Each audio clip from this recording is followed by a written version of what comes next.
Shavua Tov les amis, j'espère que vous avez passé un bon Shabbat, que vous avez pris des forces pour une nouvelle semaine. Dans la paracha de la semaine, Vayetse Yaakov mi Be'er Sheva, Vayelech Harana. On voit que Yaakov, il a rêvé d'une échelle, avec des anges qui montent et qui descendent.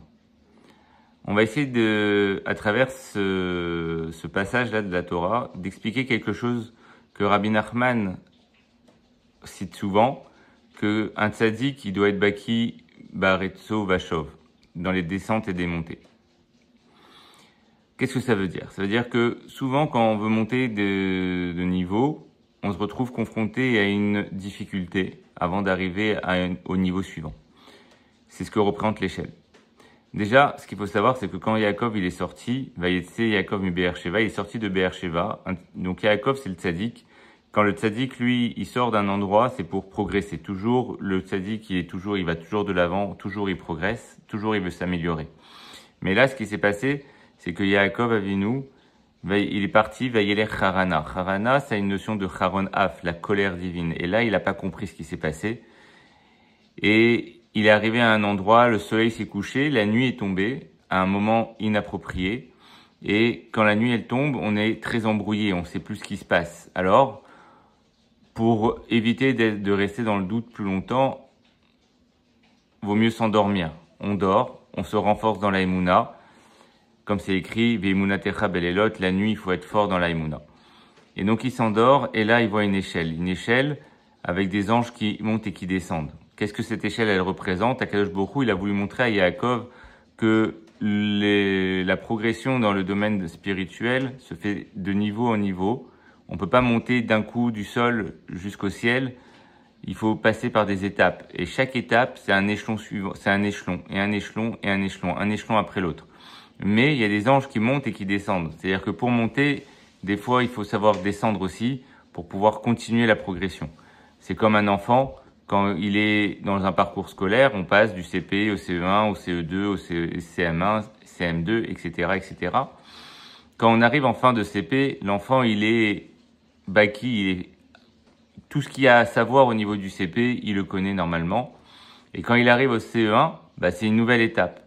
Tout ce qu'il y a à faire au CE1, il ne le connaît pas encore. Et donc, il va ressentir une difficulté au début de l'année, parce que il se disait, mais je comprends pas, j'étais bon l'année dernière, et maintenant, on arrive, il y a des nouvelles notions, je comprends pas.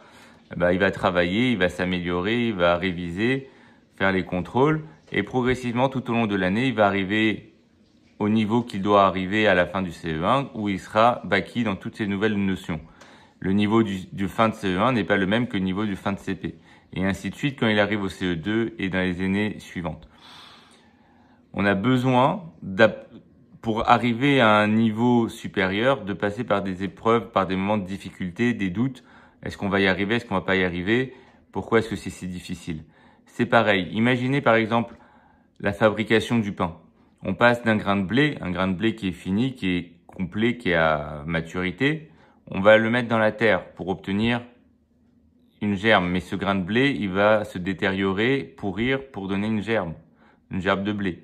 Une fois qu'on a l'épi de blé, il est fini. On a un épi de blé, ça s'appelle un épi de blé.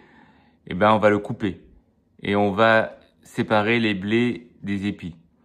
Après, on va retrouver encore des grains de blé. Ces grains de blé, ils sont terminés. Et pourtant, on va aller les écraser, les casser pour en faire de la farine, séparer les écorces.